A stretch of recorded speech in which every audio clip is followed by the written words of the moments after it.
Voilà, les vacances sont finies, mais il fait un temps magnifique pour faire des mathématiques et on va les faire avec Patrick Samalabobi. Alors le développement sera sur la méthode des puissances pour la recherche de valeurs propres. Soit S une matrice symétrique réelle. Qui dit matrice symétrique réelle dit théorème spectral. D'après le théorème spectral, il existe une base orthonormée de vecteurs propres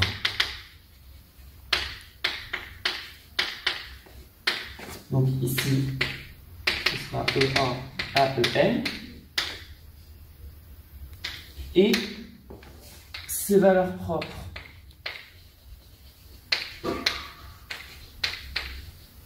sont réelles, donc on peut les ordonner en valeur absolue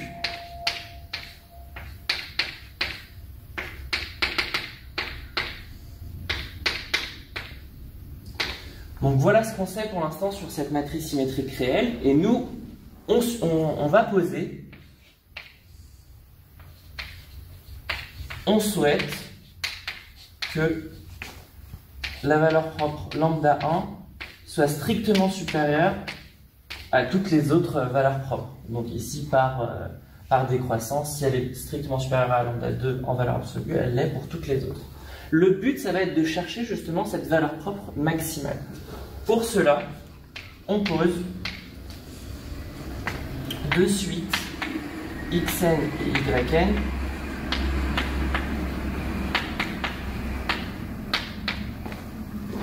alors, donc soit un x0, on va prendre un x0 tel que si on le décompose suivant la base orthonormée, on est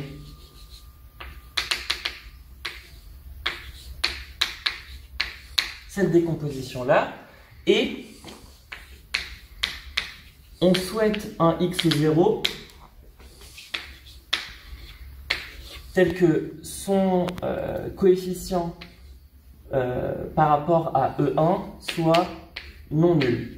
Donc ça veut dire que si on a la base duale, une base duale de la base duale liée à cette base-là, donc de E1 jusqu'à En étoile, autrement dit, c'est que E1 étoile de x0 soit non nul.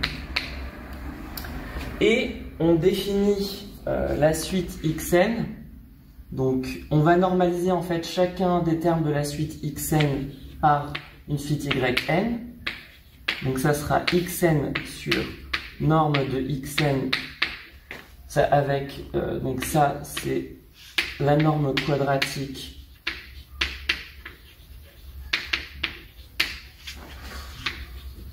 sur Rn, voilà, et les xn, on va venir, donc ça c'est la méthode des puissances justement, on va venir multiplier notre yn successivement par la matrice S. Donc la première chose qu'on va essayer de montrer, c'est on va chercher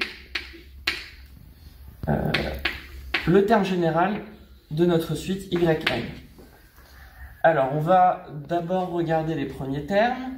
On sait que y0, c'est ni plus ni moins que x0 sur la norme de x0. Donc, sur sa norme.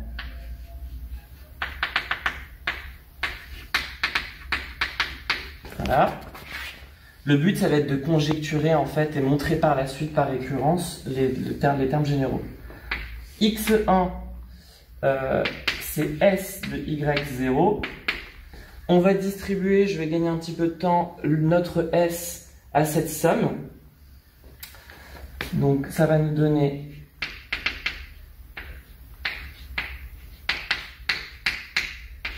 donc ici on retrouve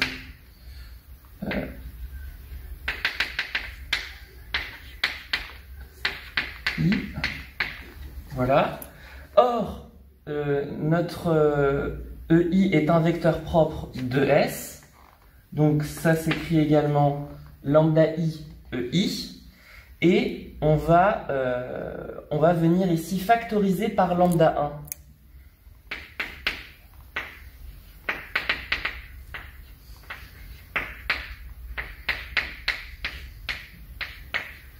Donc j'expliquerai par la suite en quoi c'est intéressant de factoriser par lambda 1.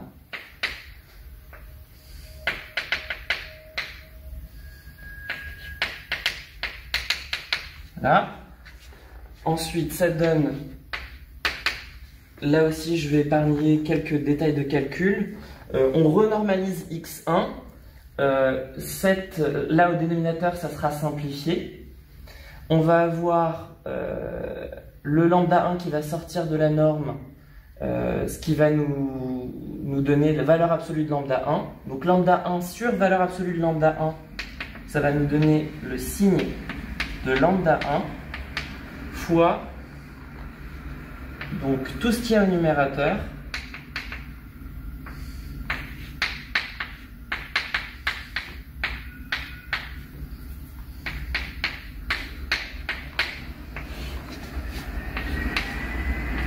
et cette fois-ci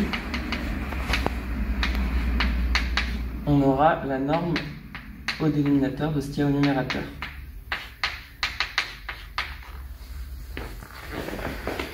Ici, ce qu'on peut commencer à dégager sur Y1, on peut conjecturer et après montrer assez facilement par récurrence que Yn, en fait, à chaque fois qu'on va itérer avec S, ça va nous sortir signe de lambda 1. Donc on va avoir signe de lambda 1 puissance n. De la même manière, S de EI va nous donner lambda I et en factorisant par lambda 1, on va avoir somme des eta I, lambda I sur lambda 1, puissance n EI. Et on normalise.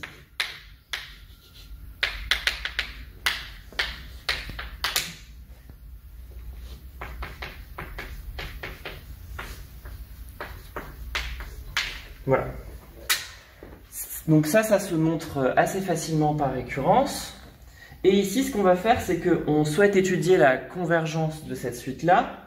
Et pour pouvoir s'épargner dans le calcul le signe de lambda 1, on va s'intéresser au terme d'un dispaire. Du coup, on va avoir somme des i égale 1 à n des eta I, lambda I sur lambda 1 de puissance n à...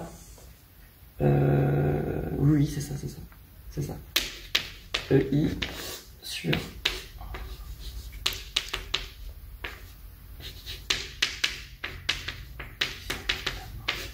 de n norme quadratique. Ici, on va regarder la convergence de ce qu'il y a au numérateur. Donc, si on regarde la convergence de ce qu'il y a au numérateur, on sait que pour tout i différent de 1, lambda i sur lambda 1 en valeur absolue, c'est strictement inférieur à 1. Donc ça, c'est ce qu'on a supposé. Voilà. Du coup, ce qu'on peut tirer de ça, c'est que tout ce qu'il y aura dans cette somme, la convergence sera déterminée pour i est égal à 1. Pourquoi? Parce que on va avoir en fait lambda i sur lambda 1 puissance de n qui va tendre vers 0. Donc on va avoir par la même occasion le même raisonnement ici. Donc ici ce qui va rester c'est le terme pour i égale 1, soit eta 1 E1. Donc ça c'est la limite de y de n quand n tend vers plus l'infini. Ici, du coup, si on factorise par... non, en fait, il n'y a pas de facteur, en fait. C'est juste qu'on aura valeur absolue de état 1. La norme de E1, comme c'est une base orthonormée, elle vaut 1. Donc ici, on se retrouve avec la limite de la suite des y de 2n étant signe de état 1, E1. Donc, on a bien une suite qui tend vers notre vecteur propre à un signe près. Et maintenant, on va essayer de chercher la valeur propre associée à ce vecteur propre-là. Alors, soit phi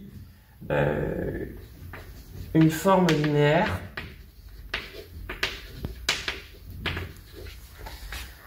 telle que phi de E1 soit non nulle. Alors, on va s'intéresser à l'ensemble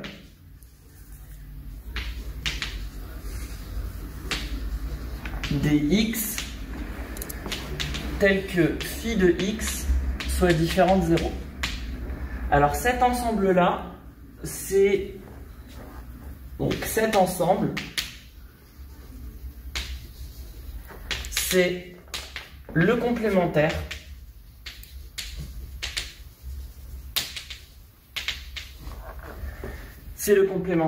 de l'hyperplan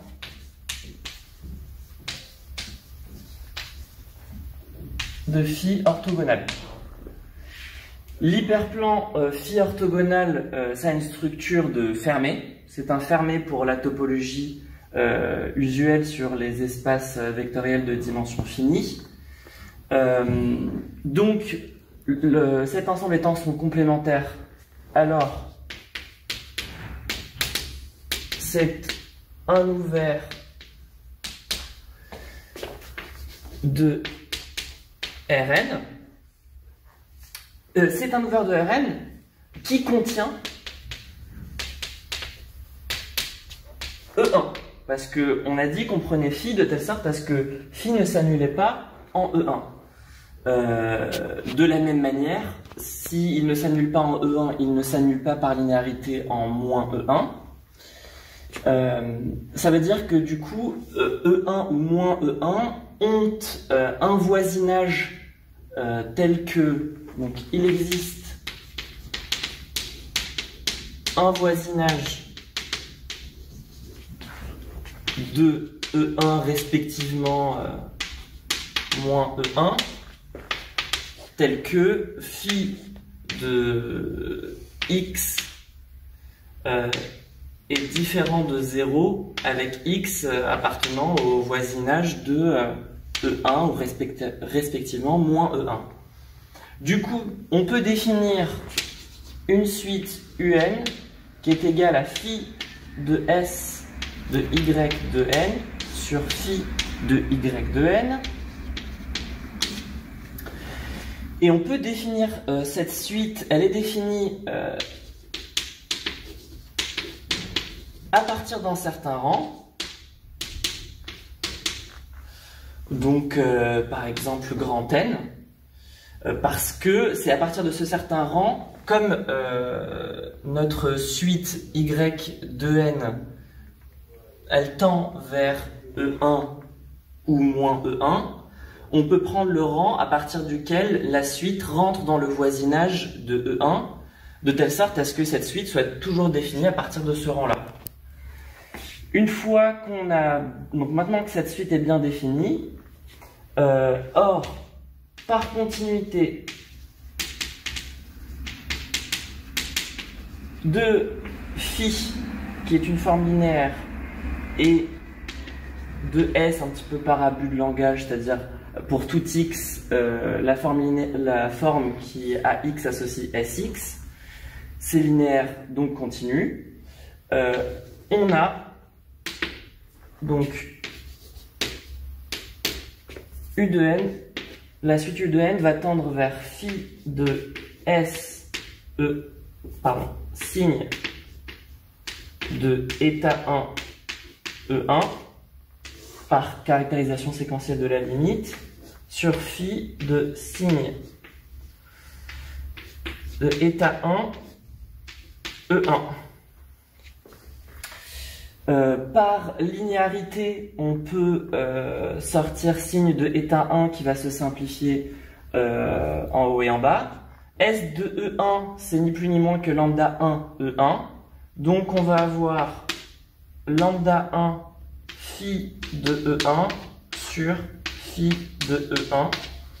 Et ça, c'est bien égal à lambda 1. Donc notre suite UN tend bien vers la valeur propre maximale lambda 1. Alors, quelques questions là sur le développement. D'abord, qu'est-ce que tu appelles on souhaite? Parce que tu as souhaité des choses. Est-ce qu'il n'y a pas un mot plus... Donc, plutôt que souhaite, dire qu'on suppose que oui. On ait une valeur propre strictement maximale. Voilà, c'est pas ce qu'on veut montrer. C'est ici. On ne veut pas montrer ça. On aimerait, si on prend un x0 entre guillemets au hasard, si on a une matrice symétrique réelle, on aimerait. Non, c'est pas on aimerait, c'est on suppose. On suppose. Voilà, on suppose. Et puis là, pareil, c'est pas, on suppose. Voilà, ce sont des hypothèses. Ce qu'on souhaite généralement en maths, c'est ce qu'on veut montrer. Alors, et cette supposition, au niveau probabiliste, qu'est-ce qu'on peut en dire? Sur cette supposition. La première, oui. Là.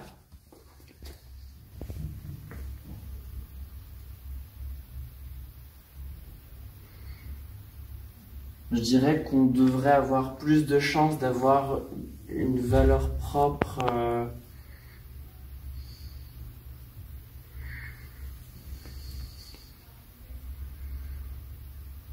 En fait, on est en train de se demander, est-ce qu'on a autant de chances d'avoir deux valeurs propres maximales ou une seule maximale? Oui. Donc a priori, on a plus de chances d'avoir une seule valeur propre maximale plutôt que deux. Oui. A priori, comment on peut dire ça avec la topologie? Est-ce que tu sais une façon de dire ça avec de la topologie? Dire que cet ensemble constitue un ouvert? Oui, ça constitue un ouvert et même il contient, on va dire, il contient un ouvert dense. Il contient un ouvert dense. Il contient un ouvert dense. Ça, c'est quelque chose qui veut dire il y en a beaucoup. Hein, il contient un ouvert dense, là, il y en a beaucoup. Là, on est sûr que il y en a plein. Ouvert parce que il contient. Bon, on peut supposer qu'on a une espèce de discriminant. Il contient l'ensemble des éléments où toutes les valeurs propres sont distinctes, 2 à 2, donc où le discriminant est non nul. Donc ça, c'est le côté ouvert. Et le côté dense, c'est que le discriminant, s'il est égal à 0, ça va être une hypersurface. Et là, bon, alors ça c'est un petit peu plus compliqué, mais bon, une hypersurface, c'est maigre. Voilà, c'est un ensemble maigre topologiquement. Et là, l'autre, c'est peut-être un peu plus facile de dire des choses dessus. Sur l'autre supposition, bah justement, montrer comme ceci, justement, l'ensemble des x0 tels que oui, qu'il soit non nul pour E1 étoile, en fait, c'est que ça constitue le complémentaire de l'hyperplan. Oui. Oui, c'est le complémentaire de l'hyperplan. Oui. C'est le complémentaire de cet hyperplan. Voilà, oui, tout à fait. Et donc si... donc ça va être encore une fois un ouvert. Un ouvert dense. Et dense toujours parce que, voilà, comme l'hyperplan, oui. Oui, encore une fois, un ouvert dense. Donc, bon, on peut avoir confiance quand même que si on prend des choses un peu au hasard, on va se retrouver dans la bonne situation que tu souhaitais. Voilà. Ok. Maintenant, est-ce qu'on peut parler de l'existence des termes de la suite? YN oui, et XN. Je n'ai pas précisé, j'en ai parlé là-bas, mais pas ici. Donc, pour que ces termes existent, il faut que on ait toujours au dénominateur un dénominateur non nul. On peut se servir du fait que qu'on ait le état 1 non nul et dire que alors qu'est-ce qu'on peut dire? Bah là on a une base orthonormée, donc ça peut s'écrire par le théorème de Pythagore.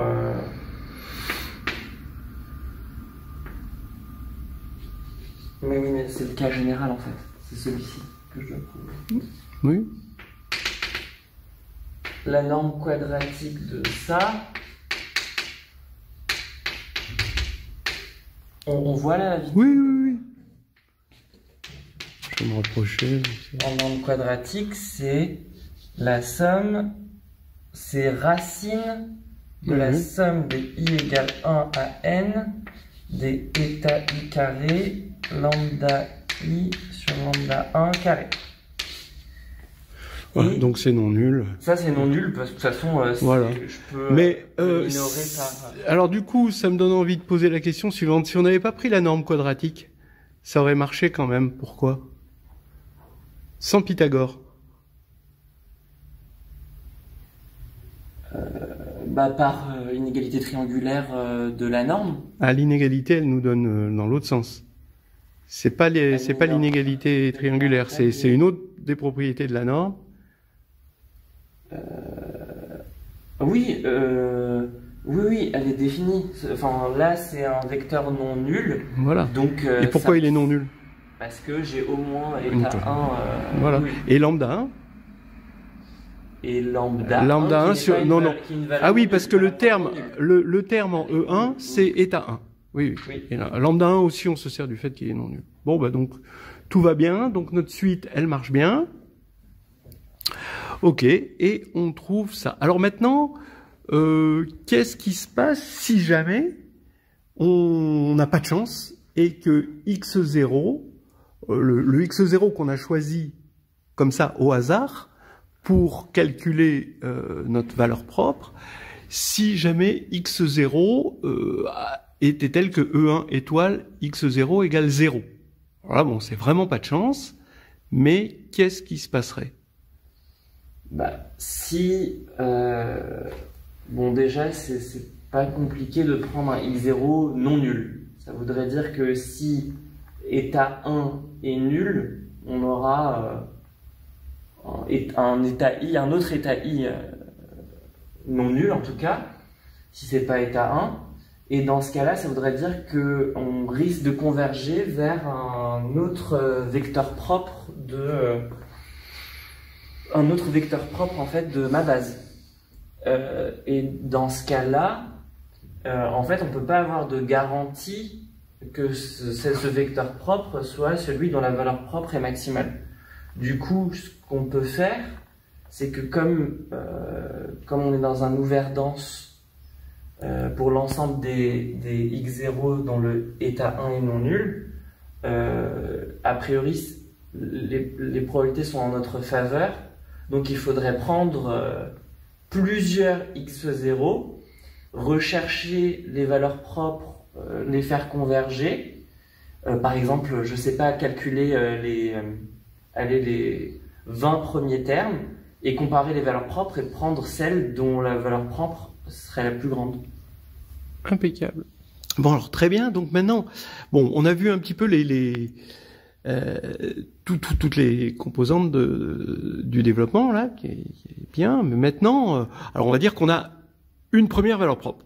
Maintenant, est-ce qu'on pourrait avoir, selon des hypothèses qui sont à définir, est-ce qu'on pourrait avoir une deuxième valeur propre? Alors ça, c'est justement la méthode de déflation. Je peux effacer? Oui, oui. C'est la méthode de déflation qui va nous permettre de trouver cette deuxième valeur propre, à condition que elle aussi soit strictement maximale par rapport aux valeurs propres suivantes. Donc ça veut dire que si on a lambda 1 strictement supérieur à lambda 2, strictement elle-même supérieure en valeur absolue à lambda 3, et là peu importe que l'inégalité soit stricte ou non, si on connaît lambda 1 et E1, dans ce cas-là, on pose T. Alors j'expliquerai pourquoi le 2. En fait, on va retirer à notre matrice S lambda 1, E1, E1 transposé. En procédant comme ça, on va quelque part réduire à 0 pour T2, on va réduire à 0 la valeur propre associée au vecteur propre E1. Déjà, c'est assez rapide de voir que c'est une matrice symétrique. Dans la transposée, on la met à gauche généralement. Moi, je sais pas. Hein. Oui, donc on suppose E1, il est vu comme un vecteur colonne. C'est ça, oui. D'accord. Et E1 transposé, c'est un vecteur ligne. Donc quand on multiplie, oui, donc on peut démontrer. Ouais. Si oui. Le principe, c'est ça. Ouais, d'accord. Voilà. Et en fait, par linéarité de la transposée de S, S est symétrique réel, donc c'est S. Et ici, on a lambda 1 transposé de E1, E1 transposé.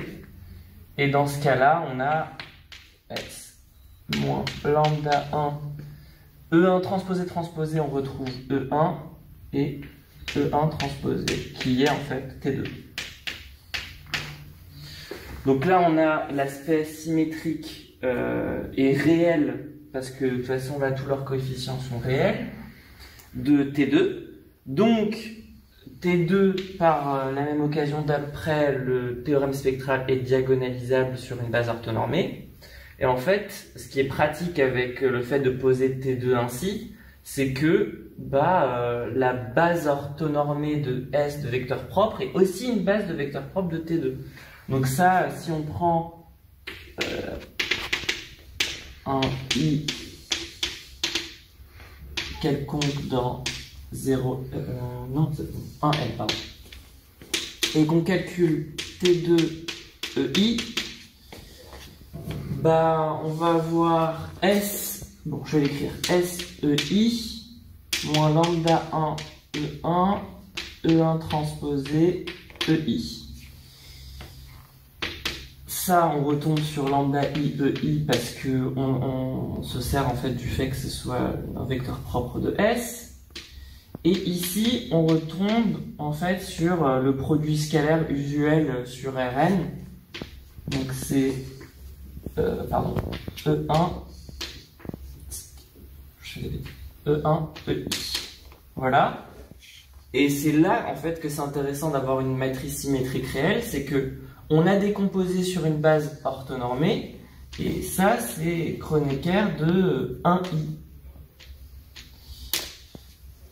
Du coup, si i est différent de 1, alors T2 EI, ça va valoir 0, donc on a lambda i EI. Donc là, on retrouve bien le fait que nos EI avec i différent de 1 sont des vecteurs propres de T2, avec la même valeur propre qu'il y avait pour S pour EI. Et sinon, T2 E1, et c'est ça qui est intéressant en fait en retirant lambda 1 E1 E1 transposé, c'est que ici on va avoir 1 et là ça va s'annuler. Donc lambda I EI étant lambda 1 E1 pour I égale 1, et donc là ça va s'annuler. Du coup, on retrouve donc la base de vecteurs propres E1 à EN, orthonormée, et la différence avec S, c'est que cette fois-ci, donc on a les mêmes valeurs propres partout, lambda I, sauf pour E1 qui aura la valeur propre 0. Du coup, ce qui est intéressant, c'est que cette fois-ci, la valeur propre dont la valeur absolue de la valeur propre dont la valeur absolue est maximale, ce sera lambda 2. Et on n'a plus qu'à réutiliser la méthode des puissances sur T2 pour cette fois-ci tendre vers le vecteur propre, mais cette fois-ci de la valeur propre lambda 2. Très bien. Ok, et alors, donc ça appelle déjà une première question. Alors une question de jury déjà. Tu as montré que la matrice T de 2 était symétrique. Et ensuite, tu as montré que la matrice T de 2 était diagonalisable à valeur propre réelle en base orthonormée. Oui. Mais est-ce qu'on avait besoin de montrer qu'elle est symétrique alors? Est-ce que c'est pas clair qu'elle est symétrique? Si, c'est clair qu'elle est symétrique. Pourquoi une matrice qui vérifie la deuxième propriété est symétrique systématiquement? Bah, c'est le théorème spectral est une équivalence. Oui. Donc si Oui. bah, c'est une équivalence. Voilà. Donc en fait, la partie droite de la colonne de droite impliquait la colonne, elle se suffisait en elle-même. D'accord, oui, très bien. Et puis, bon, une autre question, c'est qu'à la première étape, donc l'étape ce que tu as fait en développement, on n'avait pas tout à fait lambda 1, ni E1, mais une approximation de lambda 1 et de E1. Donc, qu'est-ce qu'il y a? Alors ça, c'est une question un peu difficile quand même, mais qu'est-ce qui nous permet de dire que le lambda 2 qu'on va trouver, à partir d'une approximation de lambda 1 et de 1, est une bonne approximation de lambda 2 qu'on cherche?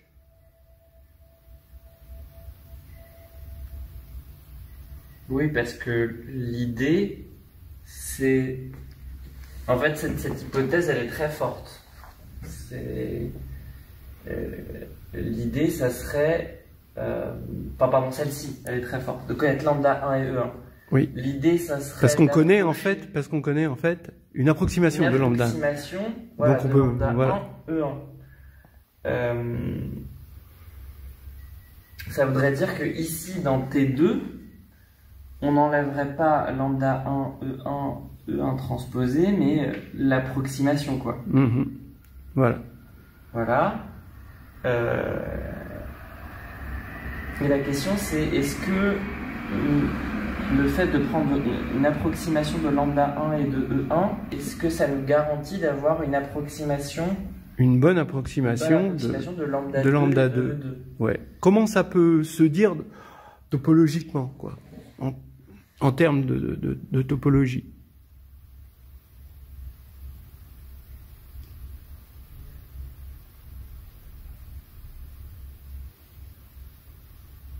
Je saurais pas dire. J'aurais envie de dire... non, je sais pas. Ben, disons que à une matrice symétrique, on peut lui associer sa plus grande valeur propre. Ouais. D'accord? Bon, alors on va dire, c'est le rayon spectral. Ouais. D'accord? C'est le rayon spectral. Bon, si c'est la plus grande valeur propre en valeur absolue. D'accord? Donc ça, c'est son rayon spectral. Qu'est-ce qu'on attend, finalement, en disant, lorsque je me rapproche de S, alors mon rayon spectral va se rapprocher de ρ de S. Qu'est-ce qu'on attend un petit peu? Un argument de continuité. Un argument de continuité. Et pourquoi le rayon spectral serait quelque chose de continu? Ouh. Courbe ton enthousiasme. Pourquoi l'application qu'a une matrice associe son rayon spectral ouais. est-elle continue? Ouais. Le rayon spectral, ne serait-ce, rayon spectral, ben, en fait, le rayon spectral, il se trouve que sur les matrices symétriques, hein, c'est une norme. C'est une norme. Ouais. Qui est continue, du coup. Donc c'est la norme subordonnée à la norme 2. Oui, bien sûr. Hein. Et alors pourquoi une norme est continue? Tu peux me dire quel est le théorème pourquoi une norme c'est toujours continu? Une norme c'est toujours continu. Une norme, c'est toujours continu. En dimension finie. Hein. Par équivalence des normes. Oui, par équivalence des normes. Oui, on peut dire. Et j'imagine qu'on peut... Par équivalence des normes. Des normes lipschitziennes. Oui, grâce à l'inégalité. L'inégalité triangulaire. Voilà, comme ça on revient sur l'inégalité triangulaire. Voilà, et on finit en beauté. Mais non, mais ça c'était... Mais oui, ça c'est ça. Je sais le montrer en plus.